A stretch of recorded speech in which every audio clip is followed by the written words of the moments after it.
Some voices from the past are too powerful to disappear. Long after they've been forgotten, their words return, not because of who they were, but because of what they seemed to foresee.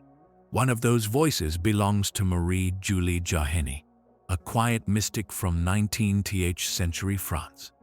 She lived a simple life of prayer and suffering, far from the noise of the world. And yet, she spoke of things far beyond her time. Before we start with this important prophecy, comment below. Marie-Julie Jahenny, pray for me. Long before the modern world took shape, she described moments of deep change, both in the church and in society. Many of her visions were ignored, even dismissed. But those who have studied them closely are beginning to take notice once again. Some of her messages seem to echo events that have already passed. Others remain uncertain, waiting for their full meaning to unfold. But one vision in particular has started to draw attention, because it points not to the distant past or far future, but to the world we live in today. Marie-Julie spoke of a year when the world would begin to shift in a dramatic way. A time marked by distractions, noise, and unexpected changes. That year, she said, would be 2025. While many see such claims as old superstition, others are struck by how closely her descriptions align with the world we see around us. Long before television, the internet, or global media existed, she described a society overwhelmed by noise, divided by confusion, and shaken by forces it could not fully understand. Her visions included natural disasters, political unrest, spiritual decline, and a loss of direction. She spoke of people becoming tired of the truth, turning away from faith, caught up in comfort, and numb to the sacred. She called it a time of spiritual fatigue, a period when truth would feel distant and the human heart would slowly grow cold. People would chase entertainment over meaning, comfort over conviction, and the deeper things, prayer, faith, and trust in God, would feel less important in daily life. Though Marie-Julie Jahenny spoke these words in the late 1800s, they now seem to echo through the world we know today, a world where faith is questioned, morality is often redefined, and silence is drowned out by constant noise. Many have drawn comparisons between her warnings and the more widely known apparitions at Fatima, which took place decades later in Portugal. There, in 1917, 3 young shepherd children reported receiving urgent messages from the Virgin Mary, messages that would unfold gradually over the next century. The first vision was of a place of deep suffering, reminding humanity of what can happen when it turns away from God. The second spoke of a coming global war, a conflict that would reshape the course of history. And the third, kept hidden until the year 2000, warned of a time of spiritual trial, not only for the church, but for the world as a whole. Years before these events in Fatima, Marie-Julie Jahenny was already speaking of similar themes, visions of hardship, purification, and divine warnings wrapped in mercy. Her messages didn't compete with those of Fatima. Instead, they seemed to stand beside them, like another voice echoing the same call from heaven. It was as if God, through different messengers in different places, was reaching out again and again, calling the world to wake up before it drifted too far. One of her most striking visions came on December 17, 1881. In it, she saw something she had never witnessed before, a spiritual silence spreading across the earth. It wasn't about external noise, but about the stillness of hearts that had stopped listening. She described a time when people would become indifferent, when confusion would spread faster than truth, and when many would forget their purpose and dignity. Marie-Julie spoke of institutions that would lose their meaning, leaders who would lose their way, and entire nations that would turn inward, more focused on themselves than on the greater good. Her message wasn't political. It was spiritual. It pointed to a world slowly drifting, not because of one dramatic event, but because of a quiet loss of direction.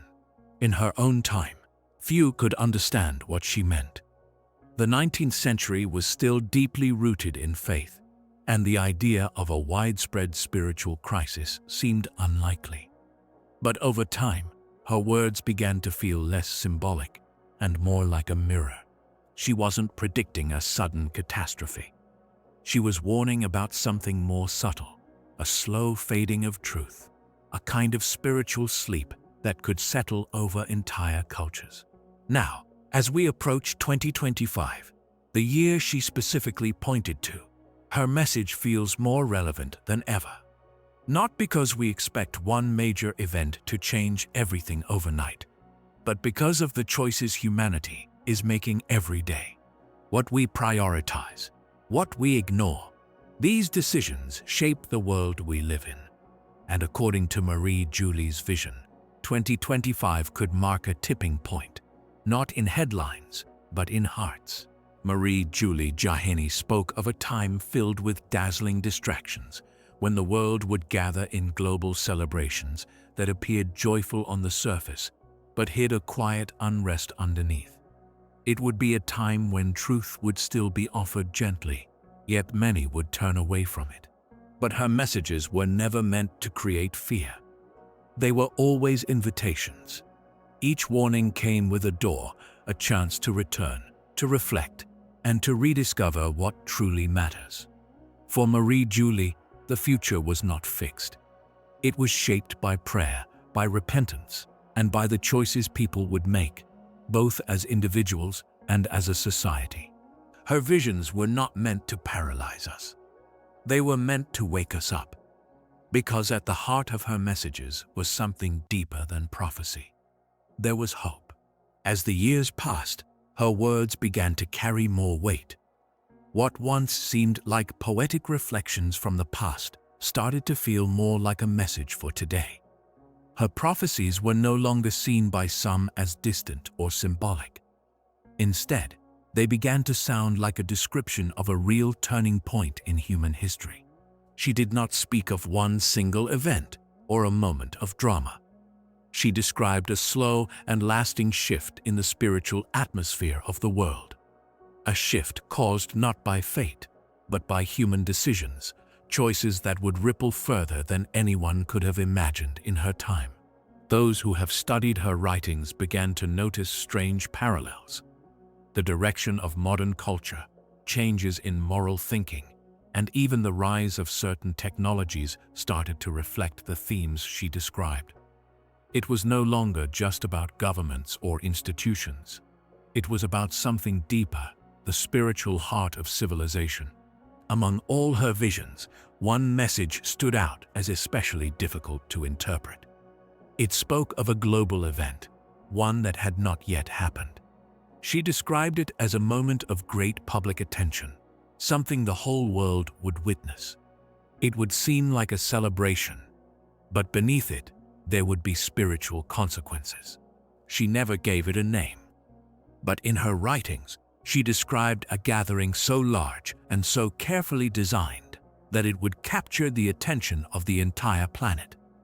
It would appear beautiful and inspiring, but would carry deeper meaning, some of it hidden. She described a moment when the sacred would be gently mocked, not through direct attack, but through quiet changes in how it was presented. Symbols of faith would be reinterpreted, not to honor them, but in ways that drained them of meaning. Rituals would be changed, not to lift hearts toward God, but to entertain. For a long time, her message remained unclear. But when details about the 2024 Olympic Games in Paris began to circulate, some who had followed her prophecies started to feel uneasy. It wasn't about any one thing. It wasn't about headlines or rumors. It was about a feeling, a sense that something important might be replaced by spectacle. That something sacred could be traded for something hollow. According to Marie-Julie Jahenny, moments like these are never without consequences. In her visions, she shared that when humanity crosses certain boundaries, when what is sacred is ignored or misused, there is always a response. Not a punishment, but a wake-up call. She described the natural world reacting in strange and unexpected ways. Storms more powerful than any seen in generations. Earthquakes in places where the ground had always seemed still. Sudden shifts in weather and land, not meant to destroy, but to get our attention. These, she said, would be signs. Signs to stir the heart of a world too distracted to see clearly. Marie-Julie warned that these events would not happen in isolation. They would begin quietly, in places no one expected, and gradually spread. Whole regions, nations, and communities would feel their effects. The changes would not happen all at once. They would come in waves, each one catching people by surprise. Events would move quickly. So quickly, she said, that one would barely have time to understand what was happening before the next would begin. It would feel, in her words, like the very ground beneath us was shifting. The things we once trusted would no longer feel stable. Yet even in these warnings, her message was not one of despair. Alongside the signs of shaking, she also spoke of something greater: renewal. She believed that after the disruptions, the world would begin to see with fresh eyes. There would be a period of restoration, a time when people would remember what truly matters. She spoke of light returning, even in the darkest moments. It would begin as a quiet spark in the hearts of those ready to believe again. It would grow through acts of kindness, courage, and sincere faith. She foresaw people rediscovering truths that had been forgotten in the noise of modern life. What had been lost would begin to return. Families, communities, and even nations that had been divided would slowly begin to heal. Not through pressure or power, but through a deep spiritual awakening. Marie-Julie saw unity returning through faith. She believed that something greater than ourselves would call us back, and that we would answer. The very struggles that seemed to shake us would become moments of purification. They would strip away illusions, reveal what was false, and uncover the truth that had always been there, waiting to be found. She described churches once empty becoming full again. People who had never prayed would begin to pray, and neighbors would reach out to one another, not out of fear, but out of love. Her vision ended not with destruction, but with hope. Not with judgment, but with grace.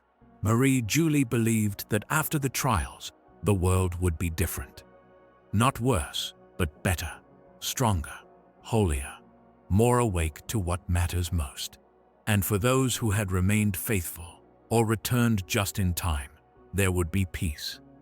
Not the kind promised by politics or policies, but the kind that comes from within. A peace only heaven can give. From her quiet home in rural France, Marie-Julie Jahenny probably never imagined her words would reach across centuries. But today, her voice still speaks to anyone willing to listen. Not with fear, not with despair, but with truth, urgency, and above all, hope. Although Marie-Julie Jahenny promised that renewal would come, she never claimed the road there would be easy. In her writings, she described a path marked by trial, a time of testing, purification, and spiritual awakening. Today, for those who reflect on her words, a question remains. Are we already living through the moments she foresaw? Or are we only now approaching them, standing at the threshold as the first signs begin to appear? No one can say for sure. But one thing is clear: her prophecies have not been forgotten. They continue to stir curiosity, spark reflection, and invite deep discussion. Whether viewed as divine inspiration or powerful imagery, the message she carried still echoes today. It reminds us that some truths are not lost with time. They linger, waiting to be understood. Marie-Julie was not famous. She lived a quiet life, marked by illness, prayer, and humility. But beneath that simplicity was a remarkable gift, a soul tuned to something greater. She seemed able to glimpse moments not yet born, to to feel the early tremors of events far beyond her small village in France. Her words, often overlooked in her own time, have since drawn attention for their unexpected accuracy. Time and again, she spoke of future events with a clarity that would surprise those who came later. One of the most striking examples came in 1881. Long before any reports reached the newspapers, Marie-Julie said she had seen war rising after the death of Queen Victoria. At the time, few gave it much thought. But in 1901, when the British monarch passed away, the Second Anglo-Boer War unfolded, just as she had described, with uncanny detail. Her insights went beyond the battlefield. She spoke of political change, the fall of monarchies, and moments that would reshape nations. She predicted the death of Count Chambord, the last legitimate heir of the Bourbon royal line in France. And in one of her most detailed visions, she described the results of a papal conclave before it even happened. She said a cardinal from the Adriatic region would be chosen not by politics, but by divine will. These moments, documented and studied long after her death, are part of what makes her legacy so unique. She didn't seek recognition. She didn't aim to impress. She simply shared what she believed had been shown to her, quietly, faithfully, and with great conviction. Marie-Julie Jahenny once said that the reign of a certain pope would belong to Christ, though it would not be long. Days later, the conclave of 1903 ended with the election of Cardinal Giuseppe Sarto, formerly the Patriarch of Venice, a city on the Adriatic Sea. He became known as Pope Pius X. His pontificate lasted just over 10 years, much shorter than his predecessors. Yet his time as pope was filled with deep reforms, spiritual renewal, and a return to discipline throughout the church. Her words, once dismissed, now seemed to reflect reality with surprising accuracy. And her insight did not stop there. Marie-Julie foresaw the loss of French control in Algeria, describing the deep suffering that would come to the priests who stayed behind. She spoke of worldwide unrest and warned of not one, but two great wars. Long before the sound of marching armies echoed across Europe, she had already described the pattern of conflict that would follow. At the time, such predictions were seen as extreme. The world was still at peace. But when World War I erupted, and later World War II, many began to see her visions in a new light. What was once dismissed became difficult to ignore. Even her personal life was filled with mystery. At one point, she was told she would live long enough to witness the beginning of what she called the coming tribulations. That promise held true. She remained alive until March 4, 1941, living through the rise of the Nazi regime and witnessing the destruction of a world torn by war. But her death raised a strange question. In 1876, decades earlier, she had been told she would die on a Friday. Yet when her final day came, it was a Tuesday. How could someone who had described global events with such clarity misunderstand the day of her own passing? Was it a misinterpretation, a trial of faith, or perhaps a reminder that even the most gifted visionaries do not see everything clearly? The question remains unanswered, and maybe it's meant to be that way. Marie-Julie Jahenny never claimed to offer a perfect map of the future. Her words were not meant to help us predict, but to help us prepare. Her purpose was not to feed curiosity, but to stir hearts.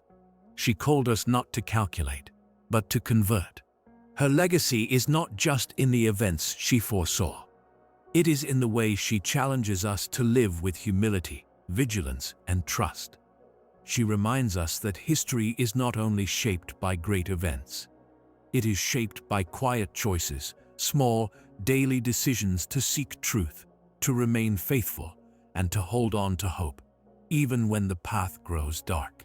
Because as Marie-Julie believed, no matter how long the night lasts, the dawn will come. Some believe that Marie-Julie Jahenny never truly died, not in the way we understand death. Her final moments were filled with mystery, leading many to wonder if something far greater unfolded in the silence of her passing. Those closest to her described her final hours as peaceful, yet full of weight. It felt like the end of something sacred, not just the end of a life, but the completion of a mission that still echoes beneath the surface of history. In one of her last ecstatic visions, she saw a glowing chalice suspended above her. It shone with light, not just of beauty, but of burden. To her, it symbolized the suffering she had carried, the hidden spiritual weight of her calling. In that moment, she made a bold request. She asked to take that chalice with her into the earth, to be buried with it as a final offering. What followed was not a vision of explanation, but of deep, personal communion. A voice, gentle and powerful, spoke these words: "I shall hide my heart beneath this veil, and it will continue to beat within your heart, beneath the wood of the coffin. The breath of life from my heart shall remain within the tomb." What could these final words mean? For years, scholars, mystics, and theologians have reflected on Marie-Julie Jahenny's final vision. Some believe it points to a miracle that no one has ever witnessed. They wonder if she may have entered such a deep state of spiritual ecstasy that her passing became something far more mysterious than ordinary death. Could it be that she did not die in the usual sense, but instead crossed into the next life silently, in the exact way her prophecy foretold? She had long said she would die on a Friday, yet official records say she passed on a Tuesday. But history holds many strange stories. Throughout the centuries, there have been saints and mystics who fell into such deep spiritual states that they were believed to be dead, only to return later or be remembered through signs that defied explanation. In Marie-Julie's case, perhaps her final trial was known only to heaven, hidden from the eyes of the world. Even so, her message did not end with her final breath. In 1878, years before her death, she made a bold prediction. She said that Pope Pius IX, at the time a controversial figure, would one day be honored as a man of great holiness. Her statement drew little attention back then, but more than a century later, it was fulfilled. In 1985, Pope John Paul II declared Pius venerable, and in the year 2000, he was officially beatified, a major step towards sainthood. Many now look back and wonder, was it Marie-Julie's prophecy that helped protect Rome during difficult times, just as she had foretold? But perhaps her most mysterious prophecy was about her own heart. In her vision, she described the divine heart remaining with her beneath the earth. Some believe this was more than just a symbol. They speculate that if her body were ever exhumed, her heart might still remain incorrupt, untouched by time, preserved not by science, but by grace. Not living in the normal sense, but bearing silent witness to something sacred. Whether that mystery is ever revealed remains unknown. But the question continues to inspire awe and deepen the fascination with her life. A life that began quietly in a small French village and ended with whispers of the divine. Marie-Julie Jahenny was born on February 12, 1850, in the village of Blaine, in the region of Brittany, France. She was the eldest of 5 children, raised in a humble but deeply faithful household. Her parents were hardworking and devout, and they taught their children to revere God above all. It was in that atmosphere of simplicity and strong belief that her journey began, a journey that would one day inspire thousands and challenge hearts across generations. From a young age, it was clear that Marie-Julie Jahenny was different. As a child, she experienced moments of deep spiritual awareness that were difficult to explain. One day, while sitting quietly in a church, she heard a voice, gentle, loving, and unseen, whisper to her, "Stay a little longer with me." That invitation stayed with her for the rest of her life. From that moment, prayer was no longer something she simply did. It became her refuge. She often sought solitude, hidden places in the countryside or quiet rooms where she could be alone with her thoughts. There, in the stillness, she entered long hours of silent prayer. She listened more than she spoke. She received more than she asked. And over time, her connection to God grew deeper. By the time she reached adulthood, Marie-Julie understood that her life was not meant to follow an ordinary path. She eventually joined the Third Order of St. Francis, a lay community committed to living the gospel through humility, simplicity, and service. She didn't seek status or recognition. She wasn't drawn to power or praise. She simply wanted to be holy. Her days were filled with quiet sacrifice. Her nights were filled with prayer. And from that life of surrender, something extraordinary began to unfold. The visions came first in whispers. Then they became clearer. She began to describe things others could not see, events that would not happen for years, sometimes decades. Many dismissed her words, but those who knew her personally could not ignore the depth of her sincerity. And as time passed, more and more of her visions began to mirror real events. Marie-Julie never asked to be remembered. She never asked for titles or attention. But her legacy lives on, not in stone or statues, but in fulfilled prophecies, quiet miracles, and the mystery of a heart that, some believe, never stopped beating. To those who believe, she is not gone, not truly. She remains hidden behind the veil, still praying, still guiding, still carrying the breath of a divine mission that may not yet be complete. In her small village, Marie-Julie was known not for her words, but for her presence. She didn't draw crowds. She didn't seek the spotlight. But those who met her often described her as someone who lived between two worlds. Her devotion was quiet but unmistakable. And during Holy Communion, witnesses said it felt as though time itself had paused.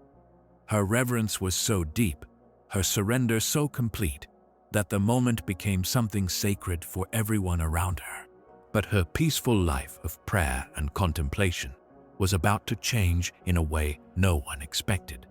On February 22, 1873, just days before her 23rd birthday, Marie-Julie suddenly fell gravely ill. For a time, she hovered between life and death, caught between this world and the next. And it was during that moment of weakness and silence that she received a vision, one that would shape the course of her life forever. The Blessed Virgin Mary appeared to Marie-Julie Jahenny, not with comfort, but with a question, a divine invitation. Would she accept healing, but at a cost? Would she consent to suffer the same wounds that Christ endured during his passion? Marie-Julie did not hesitate. She said yes. A month later, the Virgin appeared again, offering her one final chance to change her mind. Once more, without pause, she gave her answer. Yes. And with that second yes, her mission began. So did her trial. On March 21, 1873, the first signs of the stigmata appeared, mysterious wounds on her hands, feet, and side that mirrored those of Christ on the cross. These were not symbolic. They bled, they burned, they transformed her, physically and spiritually. But this was only the beginning. On October 5th, marks from a crown of thorns appeared on her head. The pain was intense.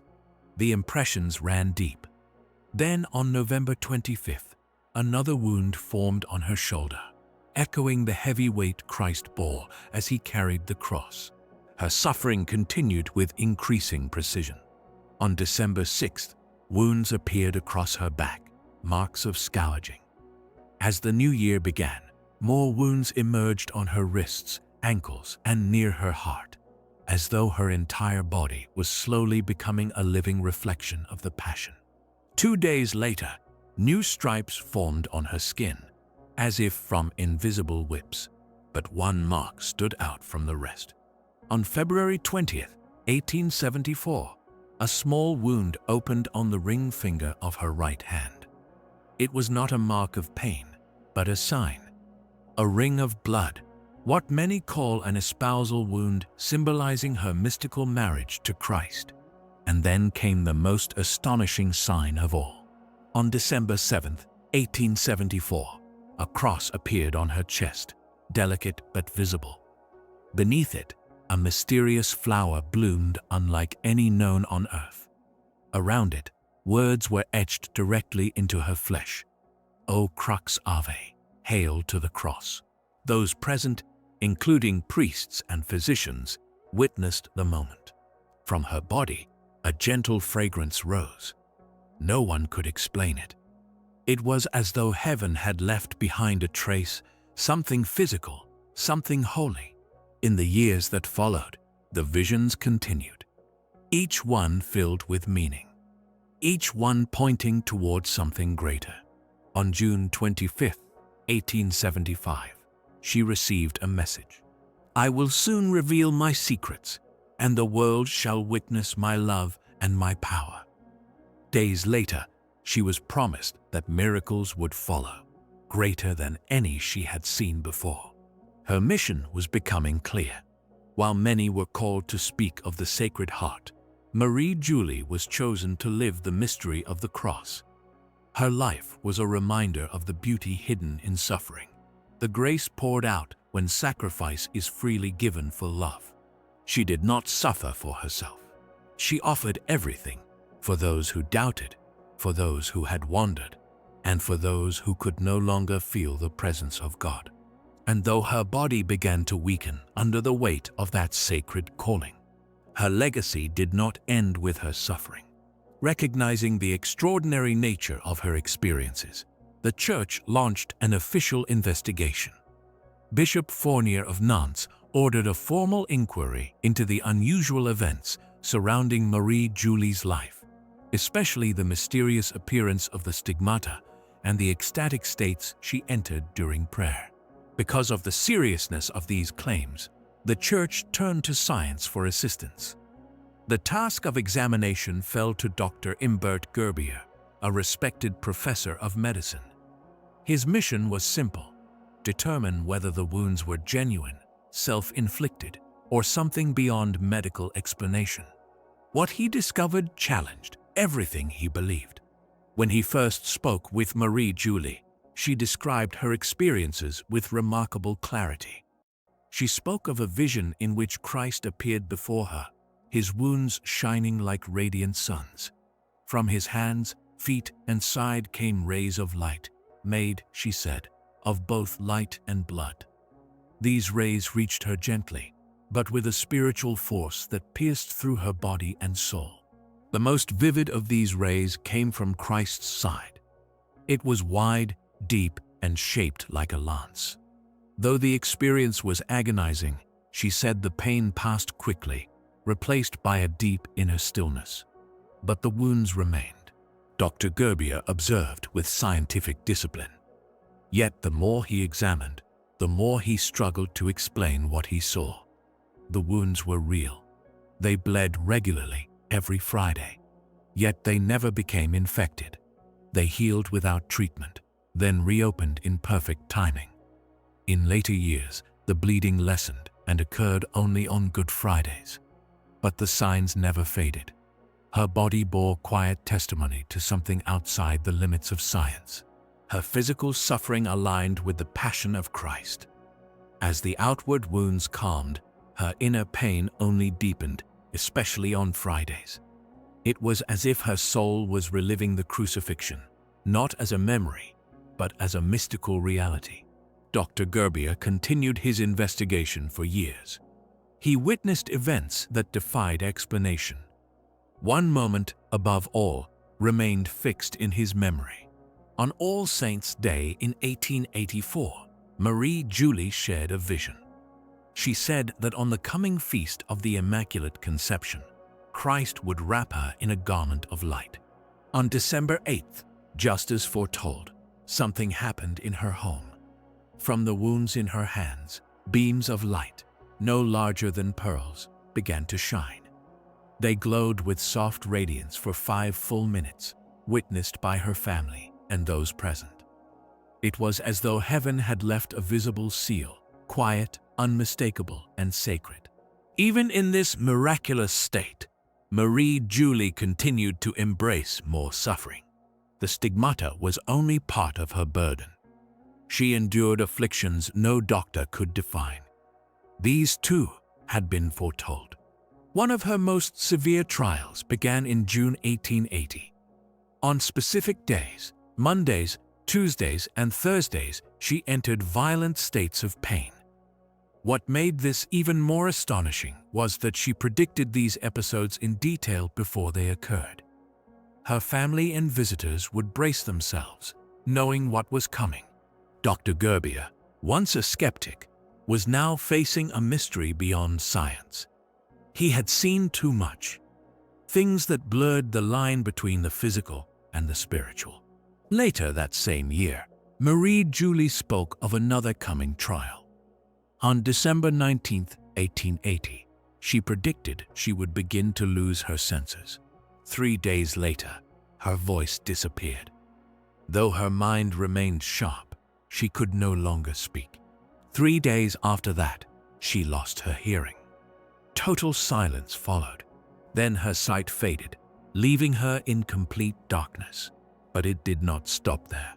Her tongue hardened and curled toward her throat. She could barely breathe. Her lips froze, sealed shut. Her body, once expressive and filled with devotion, now appeared locked in sacred stillness.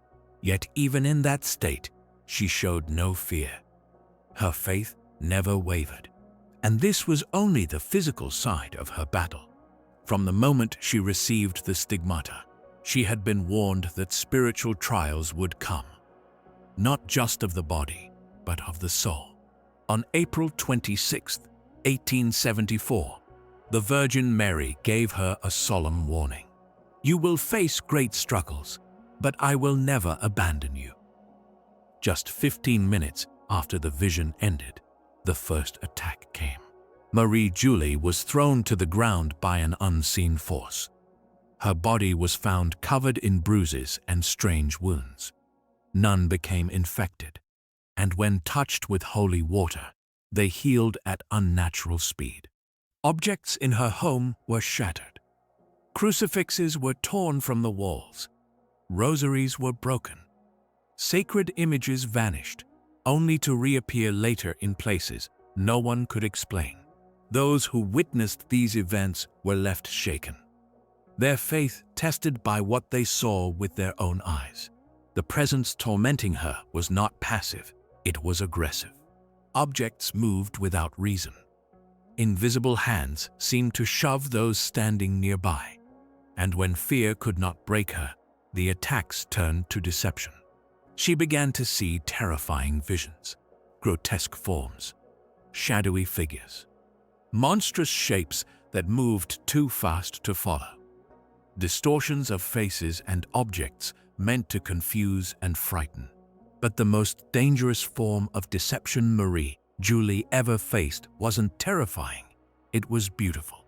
One day, the presence appeared to her as a kind and handsome young man. He spoke gently, with eloquence, and promised her healing, comfort, and even wealth. All she had to do was abandon her mission, walk away from her calling, let go of her faith, and accept the gifts he offered. But Marie-Julie, with spiritual clarity, recognized what others might not have seen. She saw through the illusion. She refused. Then came an even greater test. During her ecstasies, figures began to appear, claiming to be saints, angels, or heavenly beings. Some looked holy, some spoke with authority. But Marie-Julie knew that appearances could deceive. She tested each one with a simple but powerful question. Do you love the Sacred Heart of Jesus Christ? The true messengers of heaven would respond instantly with joy, reverence, and peace. But the impostors, those cloaked in light but filled with deception, would recoil. Some screamed. Some vanished. Their masks would fall away, revealing their true nature. Over time, she became deeply skilled in spiritual discernment. She learned to recognize what was real and what was false. If a figure lacked the signs of holiness, a halo, a cross, or the unmistakable light of grace, she rejected it. But even her gift was tested. In January 1875, the presence returned again, this time in the form of a priest. He wore the garments of the church, spoke piously, and held out what appeared to be a sacred object. But Marie-Julie noticed one thing missing. There was no cross on his stole. She knew immediately. This was not a true man of God. She refused the item he offered. She later said that if she had accepted it, something terrible would have followed. Some attacks came in darker ways. On occasion, she was forced to drink strange liquids, unclean substances with a bitter, metallic taste. Her lips, sealed shut by an unseen force, could not resist. Only the prayers of her spiritual director, Father David, could free her. He performed exorcisms, and as he prayed, the presence withdrew and her breath returned. These trials were not random acts of torment. Marie-Julie understood them as part of her calling. Every struggle, every deception was a sacrifice. Another soul offered to God. A light sent into the darkness. She was not without protection. Holy water became one of her strongest weapons. A few drops alone could send the presence fleeing. Her home became a place where the natural and the supernatural met, where heaven and earth touched through one life. Her ecstasies became regular, sacred moments where it seemed heaven reached down and the world paused. As with many mystics in history, Marie-Julie's experiences could not be explained by natural science. During these moments, her body no longer reacted to pain. She felt nothing. Flames, needles, and even bright lights aimed at her eyes caused no response. It was as if her body had risen above the normal boundaries of the physical world. And there were times when the extraordinary became impossible to deny. Witnesses, including clergy and medical professionals, reported seeing her body lift from the ground, levitating in calm stillness, completely unaffected by gravity. Her body hovered, defying every natural law, without movement or fear. But perhaps even more astonishing than the physical signs was her spiritual awareness. Marie-Julie could instantly distinguish between objects that had been blessed and those that had not, even when there was no visible difference. If someone placed an unconsecrated host in front of her, she remained still, unmoved. But if the host was truly consecrated, the blessed sacrament, her entire posture changed. She sensed it immediately. Her soul responded. She would fall into reverence so deep, so overwhelming, that it silenced everyone in the room. There was no hesitation, no uncertainty, just awe. One remarkable moment took place on October 18, 1877, during an ecstasy in which Marie-Julie Jahenny was immersed in the Passion of Christ. In the middle of her experience, she asked for an image of Saint Francis. A visiting priest reached into his belongings and handed her a small devotional card. But Marie-Julie remained completely still, showing no reaction at all. Her spiritual director, Father David, immediately understood what had happened. The image had not been blessed. With reverence, the priest took the card back and blessed it properly. Only then did Marie-Julie respond. She clutched the image tightly, pressed it to her lips, and kissed it with a depth of devotion that moved everyone present. A similar event happened with a rosary that had been brought to her. She refused to acknowledge it. It was later discovered that the crucifix had been replaced, and the new one had never been blessed. Once it was properly consecrated, she held it close, her joy and reverence fully restored. Her spiritual sensitivity extended beyond sacramentals. When presented with relics, often with no information about their origin, she would describe them in detail, revealing things that had been lost to history. These were not guesses. They were precise, sacred insights that those around her could not explain. One unforgettable example revealed the full depth of her spiritual awareness. During an ecstasy, a relic was placed before her. Its origin was unknown, even to its owner. The artifact had belonged to a noble family for generations, passed down with only vague rumors about its significance. Without anyone saying a word, Marie-Julie looked at it and declared that it was a fragment of the lance that had pierced Christ's side during his crucifixion. But it was what she said next that left the room in silence. She stated that within this relic was something even more sacred, a fragment of the Sacred Heart itself. She described it as living flesh of Christ, mystically bound to the world through that ancient weapon. The relic belonged to the Marquis de la Frenière, whose family has preserved it ever since, not only as a sacred heirloom, but as a powerful reminder of the divine insight of a mystic who could see what others could not. Not all of her visions were filled with suffering. Many were filled with light, peace, and awe. During her ecstasies, Marie-Julie was often visited by heavenly figures. These were not vague impressions or dreams, they were vivid, deeply personal encounters that renewed her soul and reminded her of how close God truly is. The Lord himself and the Blessed Virgin Mary were her most frequent visitors. Their presence was unmistakable, radiant, loving, and overwhelming in holiness. She also experienced visions of God the Father, encounters so powerful that she struggled to describe them afterward. The Holy Spirit appeared as well, sometimes as a brilliant dove, other times as a flame of living light, moving like breath, filled with wisdom and truth. She was often visited by saints, not as distant or generic apparitions, but as distinct individuals full of personality and purpose. They came to console her, to teach her, and to offer guidance. Many of them revealed forgotten truths about their own lives, details not recorded in any books. In some cases, they even corrected historical inaccuracies. Saints whose names had been long forgotten introduced themselves and shared the quiet paths they had taken to holiness, ensuring that their stories would not disappear from the memory of the faithful. Over time, Marie-Julie's connection with these heavenly companions became so deep that it began to resemble a spiritual family. One touching moment revealed the joy that came from this intimacy with heaven. On April 1, 1880, during an ecstatic vision, Saint Joseph appeared to her. He had become a familiar visitor, a spiritual father figure who brought calm and reassurance during her darkest trials. But this time, their exchange was different.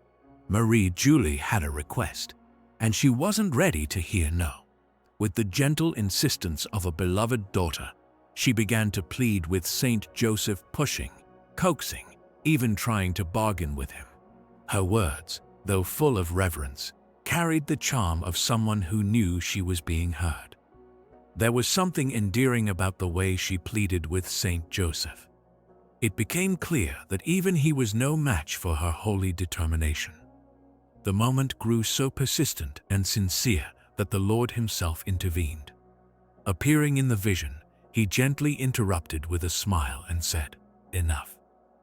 With kindness and just a touch of amusement, he stepped in to rescue his foster father from her relentless requests. That moment revealed something deeper about Marie-Julie's life. Heaven was not distant to her. The saints were not unreachable figures behind glass. They were companions, friends, living presences in her spiritual journey. Her relationship with the divine was not only solemn and sacrificial. It was warm. It was deeply personal. Even in the middle of her most intense mystical trials, she held on to that intimacy with both reverence and joy. It was this closeness, this spiritual friendship, that gave her strength when darkness surrounded her. Her suffering was real and immense, but it was never cold or empty. It was always rooted in love. Marie-Julie Jahenny's soul carried something rare, a blend of divine insight, spiritual power, and surprising lightness. Unlike the image many have of mystics cloaked in silence and mystery, her life had moments of warmth, even gentle humor, that made heaven feel near, real, and human. Those who knew her didn't only speak of her visions or her pain. They remembered her kindness, her honesty, the joy that radiated through her love for God. No matter what she experienced, whether miraculous or terrifying, one thing never changed: her absolute dedication to her mission. Every vision, every suffering, every heavenly encounter pointed in the same direction: to bring souls back to God. Whether through awe-inspiring mystical events or the occasional divine playfulness, everything in her life served the same purpose: to lead hearts to trust again, to believe again, and to remember that heaven is not far. It is close and waiting for anyone willing to return. Her spirituality was never abstract or distant. It was personal. It was tangible. So much so that those who spent time with her often left changed. Her faith wasn't cold theory. It was a living fire. And that fire burned only to draw others closer to the mercy of God. She never allowed the wonders she experienced to become distractions. Instead, she used them as signs, reminders that the divine is near, patient, and always ready to welcome back those who stray. Through all of her trials, visible and hidden, Marie-Julie remained steady. She endured physical pain, spiritual oppression, and long seasons of isolation. But her trust in God's providence never broke. Her soul stood like a lighthouse in a storm. Battered, yes, but never extinguished. Among the many extraordinary gifts she was given, perhaps the most remarkable was her ability to see clearly what others could not. Her gift of spiritual discernment allowed her to recognize what was truly holy, even when it was forgotten by the world. She was not only visited by the well-known saints of church calendars. She also received visits from holy souls, long overlooked men and women whose lives had faded from memory, but not from heaven. Many of the holy souls who visited Marie-Julie Jahenny were not widely known. They had lived quiet lives of holiness, unnoticed by the world, but never forgotten in heaven. These visitors would reveal their names, share stories lost to time, and even correct mistakes that had found their way into history books. Through Marie-Julie, forgotten truths were restored. Long-lost saints were remembered. And in the hearts of many who had grown cold, the flame of faith was lit once again. Her relationship with the saints was never formal or distant. It was warm, real, and deeply personal. They weren't legends to her. They were companions, close friends who walked with her through suffering, joy, and spiritual battle. One of the most touching examples of this holy friendship took place during an ecstasy on April 1st, 1880. Saint Joseph, the earthly guardian of Jesus, had become a familiar and comforting presence in her visions. He often appeared to guide her, support her, and offer fatherly strength. But on this particular day, Marie-Julie wasn't suffering. She was full of joy, and with childlike confidence, she began presenting Saint Joseph with a list of petitions. She teased him, pressed him, and gently refused to take no for an answer. Her holy persistence was so sincere, so full of love, that it moved everyone present. The moment became so endearing that Christ himself appeared. Smiling, he gently stepped in and said simply, "Enough." With that, he came to the rescue of his foster father, playfully ending the moment with warmth and affection. These scenes revealed something beautiful about Marie-Julie's relationship with heaven. It was not based solely on fear or formality. It was built on love, living, breathing love. She didn't see saints as distant icons. She saw them as spiritual family, walking beside her in every step of her mission. Her supernatural experiences were never for attention or spectacle. They always had purpose, calling people to repentance, reminding them of God's mercy, and inviting them to trust again. She never sought praise for her visions. She never asked to be admired. Everything she received, she saw as a gift to be shared not for herself, but for others, for the lost, for the wounded, for a world that had forgotten how to hope. Even when opposition rose against her, her humility never faded. The more she suffered, the more she loved. Her soul remained anchored in God. But the more grace she received, the harder the enemy fought to silence her. When fear didn't work, deception followed. One of the most dangerous attacks came when a figure appeared to her dressed as a priest. He spoke holy words and offered what looked like sacraments, but something was wrong. His vestments were missing the cross. That detail, small but vital, was all she needed. She knew instantly that he was not of God. She rejected the false offering without hesitation. Other attacks came in crueler forms. The enemy tried to violate her purity, forcing unclean substances into her mouth. On one occasion, he attempted to make her drink a vial of blood. Another time, he tried to humiliate her by making her eat grass, reducing her to the state of an animal. Each time, Marie-Julie resisted with unwavering faith. And each time, Father David, her spiritual director, stood by her side.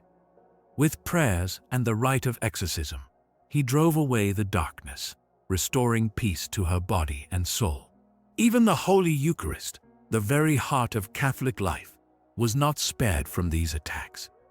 On several occasions, the enemy tried to clamp her mouth shut, blocking her from receiving the Blessed Sacrament. But Father David never gave in. He stood firm, holding the host, waiting with patience and resolve until the evil presence was defeated. Only then would Marie-Julie receive her Savior in peace, her soul once again united with the one she loved most. Marie-Julie Jahenny possessed a spiritual sensitivity that left even the most skeptical observers astonished. She had an unexplainable ability to distinguish between what was sacred and what was not. Even when an object looked identical on the outside, she could immediately tell whether it had been blessed. If it had not, she would remain still and silent. But once the object was consecrated, her entire demeanor would change. Her reverence would awaken. Her love would overflow. She would often press the item to her lips and kiss it again and again, moved by a devotion that seemed to come straight from heaven. One of the clearest demonstrations of this gift took place during an ecstasy on October 18, 1877, when Marie-Julie was fully immersed in a mystical experience of Christ's Passion. In the middle of this vision, she asked for an image of Saint Francis. A visiting priest, eager to help, offered her a holy card from his belongings. But Marie-Julie remained motionless. She showed no recognition. Father David, observing quietly, understood immediately. The image had not been blessed. He blessed it right then and there. The moment he did, Marie-Julie's entire posture changed.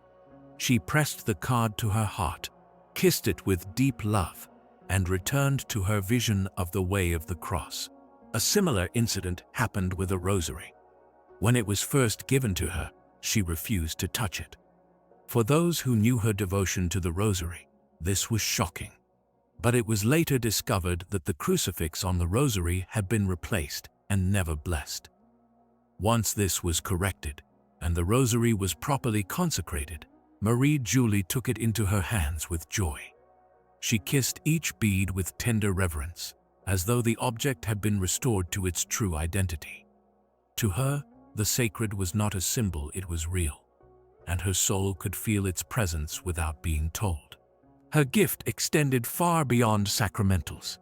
She often received relics with no information about their origin. Yet, without hesitation, she would identify them. She named the saint they belonged to and described details from their lives, facts lost to history, known only through divine insight. In many cases, her revelations matched obscure historical records, that were later discovered or known only to a handful of scholars. Sometimes she revealed truths that had never been written down, only to have them confirmed through ancient documents or oral traditions. Even well-read theologians were left amazed. How could a woman, untrained in theology and living in the countryside of France, possess such knowledge? But Marie-Julie never claimed credit. She never pointed to herself.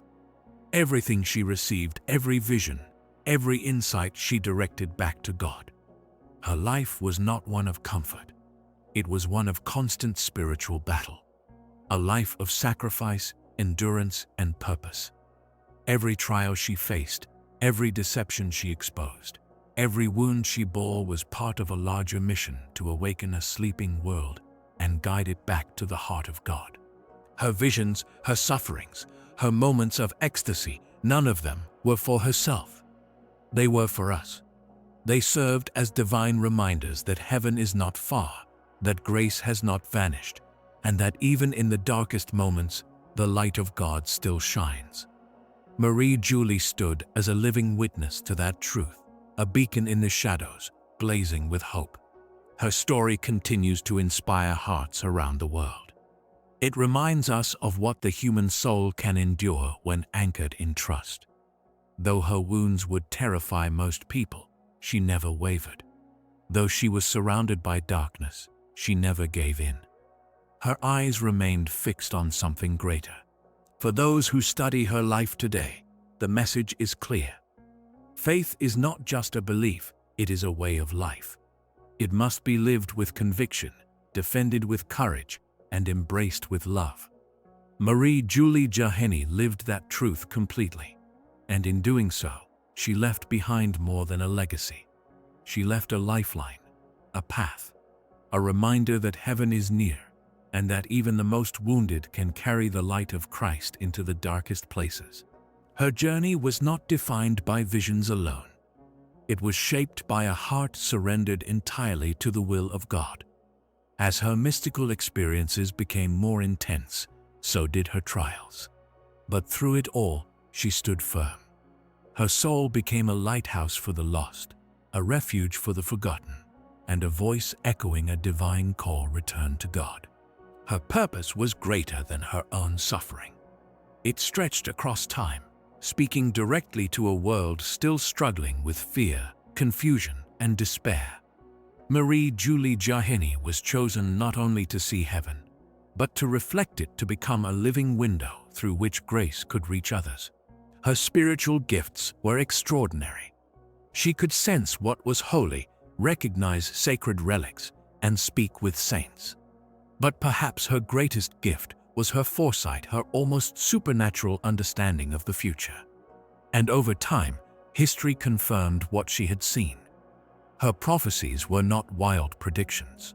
They were part of a larger story, the story of salvation. She saw the connections. She understood the purpose. And no matter the vision, her message remained the same. God is calling humanity home. From warnings about moral decline to glimpses of natural upheaval, everything she shared pointed to one truth: heaven has not given up on us. Her message was clear. Time is short. Hearts must turn back. The soul of the world is in need of healing, and that healing can only come through repentance, prayer, and a return to the cross. Marie-Julie Jahenny was not just a mystic. She was a prophet of mercy. Her life, offered entirely to God, became a living testimony that suffering, when embraced with love, can become a powerful act of redemption. And now, her story, once hidden in the quiet corners of rural France, shines as a light for the world. Not to glorify pain, but to glorify faith. Not to stir fear, but to awaken hope. She reminds us that even in our most hidden struggles, we are never alone. Heaven is near. Grace is waiting. Her suffering was never without meaning. Every wound she carried, every hour of pain she endured, was willingly offered for the salvation of souls. She understood that suffering, when accepted in love, becomes a sacred bridge between earth and heaven. Her trials were not punishments, but holy offerings reparation for a world drifting away from truth. In this way, Marie-Julie's life mirrored the condition of the world itself. As she battled invisible forces of darkness, the world was slipping into confusion and unrest. As her body bore visible wounds, humanity wounded itself through pride, sin, and spiritual blindness. Her life became a reflection of a deeper war, a spiritual conflict between light and darkness. She was a sign, living proof that even the hidden soul can carry the weight of a world in need. She did not shy away from difficult visions. She spoke of days when the earth itself would react to storms, disasters, and signs meant not to destroy, but to call hearts to repentance. But her messages never ended in despair. There was always a path forward, always a way home. Again and again, she pointed to three things: prayer, penance, and trust in God's mercy. These weren't just spiritual suggestions. They were lifelines. Like Christ on the cross, she knew that suffering offered in faith becomes a doorway to grace. Her words to those who followed her were simple. Do not waste your pain. Offer it. Embrace it. Let it become a bridge between earth and heaven. Though she lived in the 19th century, her voice speaks with stunning clarity into the heart of the modern world. Her warnings of moral collapse, spiritual confusion, and the fading presence of God in the church no longer sound like prophecy. They sound like headlines. Empty churches, truth redefined. A generation choosing comfort over conviction. Yet even in all of this, Marie-Julie never lost hope. Her visions were not threats, they were invitations. Invitations to return, to believe, to rediscover the nearness of God. She reminded the world that no matter how far we fall, the door of divine mercy remains open. Her legacy did not fade with her passing. In fact, it only grew. More and more people began to seek out her story, not for information, but for transformation. Pilgrims came to the places where she had prayed, suffered, and seen heaven. Prayers were offered in her name. Relics she had touched were treasured, and miracles, healings, conversions, and moments of unexpected grace began to be reported. Her influence reached far beyond the borders of France. It reached into the hearts of those suffering in silence, those carrying burdens without meaning. For them, her life gave courage. Her endurance gave purpose. Her trust in God became a beacon in the fog of modern confusion. In a world obsessed with comfort, Marie-Julie revealed the value of sacrifice. In a culture that worships success, she pointed instead to sanctity. Her life was a call to wake up, to turn away from distraction and toward the divine. She taught that faith is not passive. It is alive. It moves. It transforms. And when lived with sincerity, it changes everything. Her prophecies are not relics of a forgotten age. They are messages for this moment. They challenge us to pray without ceasing, to offer our smallest sufferings in love, and to trust fully that even when the path ahead is unclear, God's hand is still guiding us. Her legacy is one of spiritual endurance, of relentless love, of holy resistance to darkness. She reminds us that every prayer, every sacrifice, every act of faith, no matter how small, moves the world closer to redemption. And in that truth lies a profound invitation, the call to holiness. Marie-Julie showed us that sanctity is not reserved for the few. It is for everyone. Each soul is called to rise, to pray, to suffer with love, to trust without limits, and to walk in the footsteps of Christ. Her life teaches that even in the darkest hour, the light is never far. That suffering, when united with love, becomes victory. That faith, true, tested, unshakable faith, can endure anything. Even now, her voice echoes. It echoes in empty churches, waiting to be filled, in tired hearts, searching for peace. in the silence before prayer, in the quiet tears of those carrying burdens too heavy to bear alone. Marie-Julie Jahenny's story is not over. It lives on in every soul who dares to believe that holiness is still possible. In every heart that chooses grace over pride. In every life that turns pain into prayer, wounds into worship, and fear into faith. Her voice still calls. It calls us to believe, to offer, to trust, to remember that faith is not about never falling.